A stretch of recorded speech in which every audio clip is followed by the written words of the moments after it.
Today I am loading some 7mm-08 Remington. I have sorted all of my components down to the nearest tenth of a grain, and I am going to be loading specifically some target ammo, and I intend to chronograph all of this to see how consistent of a product I can actually make. So my end goal is to make a product that is consistent to within about half a grain of each individual round per set.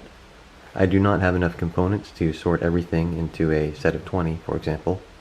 So I have sorted each one down to sets of 5, and within that set of 5 they are as consistent as I could make them. The lead I am working with today is a 168 grain hollow point boat tail. These are factory seconds, but I have been assured that they are essentially just blemishes, nothing to do with performance. And so far my observations have mirrored that. I am using CCI number 200 primers. They have also been weight sorted. As far as my choice of powder, I'm using Hodgdon Varget. I will be loading 40 grains exactly for each round. And I'm going to be using the RCBS Charge Master on the left here to individually meter each case. So the brass I'm using today is just standard Remington Peters brass. It has been sized to 2.025 inches. Ordinarily I would load on a Dillon 550B. However, today I am loading on a RCBS partner press to give you an idea of where we stand as far as weight on each case. They have been separated into sets of 5, and they are within about a grain of each other.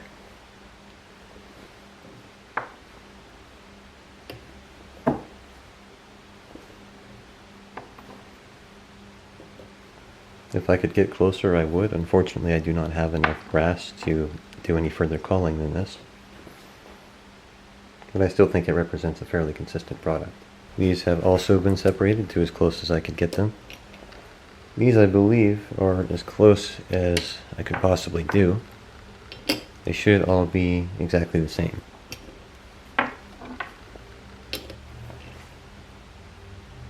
Alright, so the first order of business is to prime these.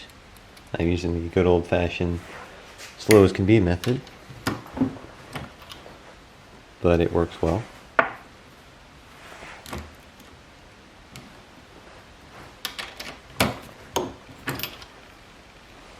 I'm just checking the base of every case to make sure that I have it fully seated here. It is a force of habit at this point.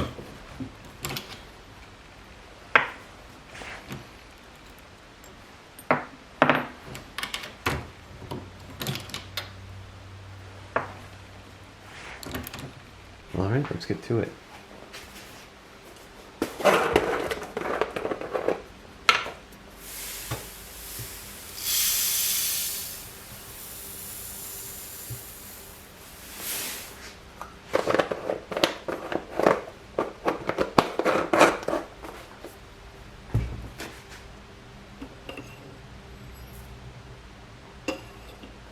So I am selecting a charge of 40 grains.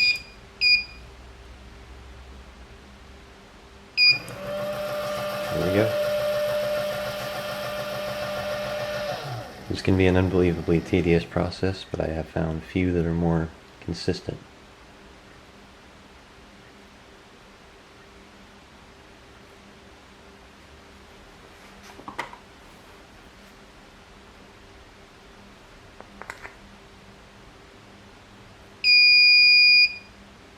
I found it's best to wait until after it displays the weight again to be sure it did in fact drop 40. Then just use the good old-fashioned funnel and dispense the next one.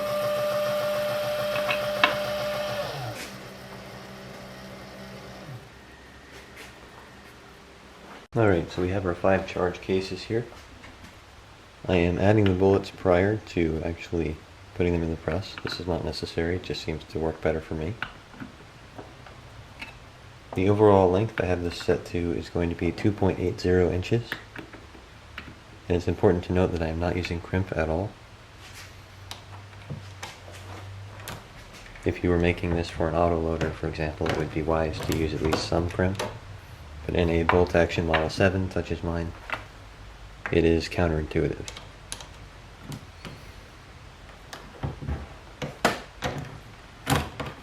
And try your best to hold this as straight in the neck as possible to avoid damaging the tension in it, or altering it for that matter.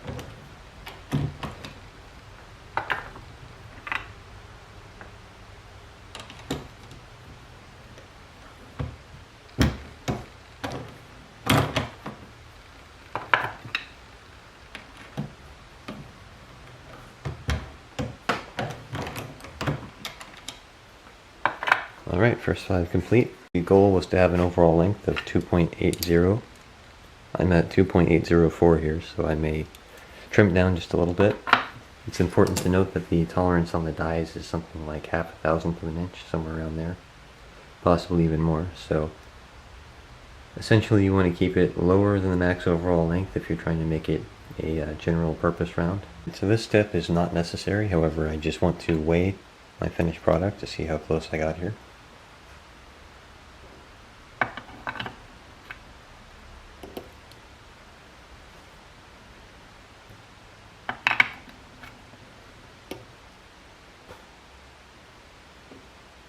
Looking good so far.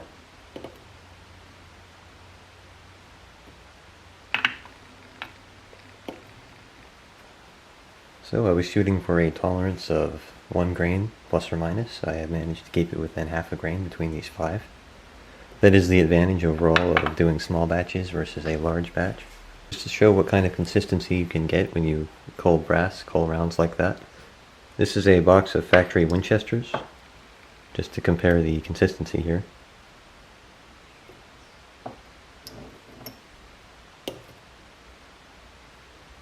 There's some pretty big gaps here. Overall, it's not much as far as significance here, but if you're loading for consistency and accuracy, ideally you want your product to be as close to each other product as possible. Here is the finished product. You will note they've been organized into 5-shot groups. I have managed to hold the half a grain tolerance I wanted. So the next step is to take it to the range, chronograph these things, and see what kind of results we get. I'm expecting somewhere around 1.5 inches, 1.5 MOA, specifically because my rifle is a soda straw barreled little Remington Model 7. I'm not expecting too much out of it, but it may surprise me. Alright, so here's the rifle I intend to shoot all of this through. The scope it's wearing is a Nikon Pro Staff 4-12. Nothing special there really. The barrel is 20 inches. This rifle started life as a youth model, and I ended up changing the stock out to the full size. So in all intents and purposes it is a full-size Remington Model 7 now. It was produced in 2001, and it has been my dear rifle for many years. Here we are out at the range. I have a lead sled solo I'm going to be using to fire from. The range is going to be 100 yards. I'm going to shoot 3 5-shot groups. Here we go, first group of the day. 5 shots, and chronographed with a magneto speed chronograph.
Alright, so there's the results of the chrono on the first 5 rounds.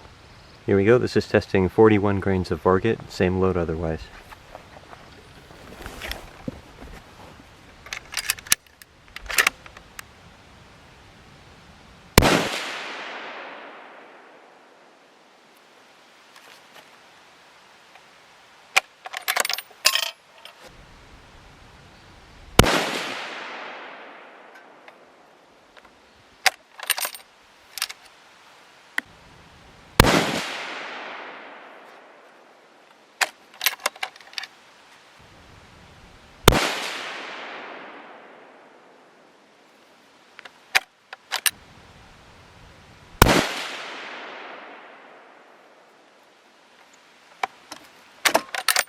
One more group. Going to reset the chronograph here.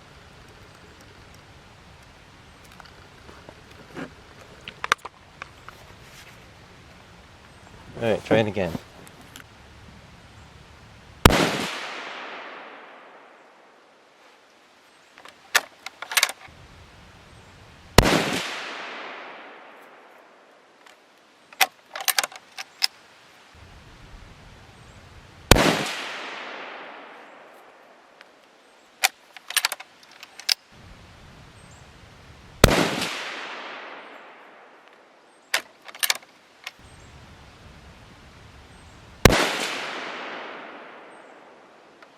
Worth noting is that the 41 grain varget load is exhibiting some high pressure signs. I likely will not be making this again simply because I don't believe it's 100% safe.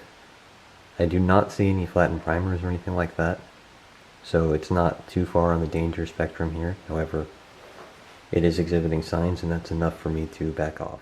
I thought I would show the targets at the end here. The first group came out at 1.43 inches. This was with 40 grains of varget. There is the rest of the pertinent information.